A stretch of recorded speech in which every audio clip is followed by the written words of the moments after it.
Welcome to another episode of A View from a Nest. Today's episode is called God's Oddballs, Why the Castaways Still Carry the Crown. They were called outcasts, madmen, mystics, men who raved in the wilderness, cried in the streets, wore rags for robes, and spoke words that no one wanted to hear, yet couldn't afford to ignore. Their lives didn't follow the script of cultural acceptance. Their obedience made them strange, and their calling made them dangerous. From Noah's hammer pounding dry earth, to Jeremiah's tears on prison walls, to John the Baptist's blazing sermons in the wild, Scripture is full of voices that came from the margins, and none more so than the one called a demon by his own people. Jesus, the cornerstone the builders rejected. But rejection is not the end of the story. It is the beginning of divine disruption. Israel herself stands as the most enduring metaphor, a speck on the map, a storm in the headlines, yet a miracle in motion. Scorned, scattered, chastised, and yet not consumed. In her, we see a pattern. God exalts the small, preserves the broken, and fulfills his promises through what the world overlooks. This study begins with that conviction. Do not despise humble beginnings, Zechariah 4 verse 10, and do not shrink from the Lord's chastening, Hebrews 12 verses 5 to 6. For through it he forms his servants, not just to endure history, but to shape it. Let us now walk alongside the odd ones, those prophetic souls who bore the weight of truth with trembling hands, strange habits, and holy fire. Perhaps we'll find echoes of ourselves in their stories. Perhaps we'll remember, the crowd may not understand us, but heaven does.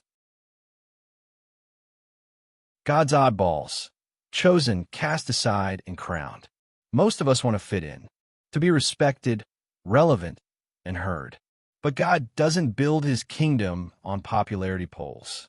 He doesn't recruit from Ivy League halls. He finds prophets crying in caves. But God chose the foolish things of the world to shame the wise. 1 Corinthians 1 verse 27.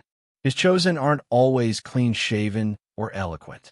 They're often ragged, reluctant, misunderstood, and dangerously devoted. Noah built a boat on dry land.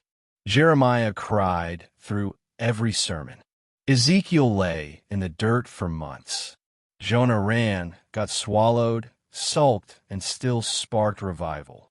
John the Baptist wore camel hair and roared truth in the wilderness. Paul went from hitman to hymn writer. And John the Revelator, he was banished, but not silenced.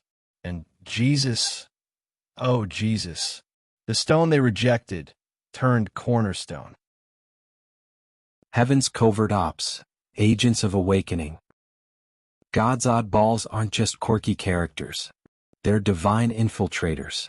In Noah's day, humanity partied while judgment brewed overhead. In Israel's golden years, prophets wandered homeless through lavish cities, pointing fingers at complacency no one wanted exposed. Kings traded obedience for alliances. Priests twisted truth for political favor. The chosen nation forgot the one who brought her out of darkness into his glorious light. So God sent misfits. Not soldiers in armor, but spiritual saboteurs. Cloaked in ridicule. Armed with obedience. Dangerous in their devotion. Because when idols hide in plain sight, and sin gets dressed up in success, heaven sends the weird ones. The ones who shout when the rest whisper, who stand when the crowd sits, who burn when the world chills. Today isn't much different. We build towers of tech and name them progress. We download gods made in our own image. We exalt intelligence while choking wisdom. We dance with self-reliance while the altar grows cold behind us. And so, God's oddballs must rise again. Not to entertain, but to interrupt. They're not here to trend. They're here to tell the truth. To shine spotlights into the back alleys of injustice, lukewarm faith, and cultural drift. To remind the bride who she really belongs to. to sound the alarm before the last trumpet blows. The ground has been exposed. The intel is in. One final strike remains. Mission file, Jesus, the final shot. Not just another prophet. Not just another messenger. The stone the builders rejected. The 8-ball that wins the game. Born in obscurity. Raised under suspicion. Nailed between criminals. Buried under guard. And yet, he delivered the shot that shattered hell itself. No cue stick. No chalk. Just blood, surrender, and perfect aim. He exposed every stronghold, upended every system, broke every chain, and did it through rejection. He was despised and rejected by men, and by his wounds we are healed. Isaiah 53 verses 3 and 5. When Jesus walked out of that tomb, he sank the final lie into the corner pocket of a borrowed grave. And now history counts backward to his resurrection. But he's not done. Call to arms, enlist oddballs. He rose, but he's returning. Before that trumpet sounds and Jesus splits the skies, God's oddballs are needed on the field, not tucked away in pews or polished platforms, but out where darkness lurks and truth is bleeding.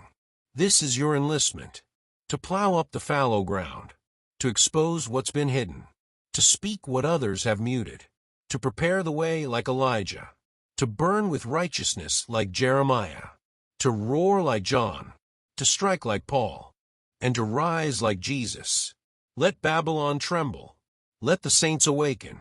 Let the misfits report for duty. We don't fit the mold.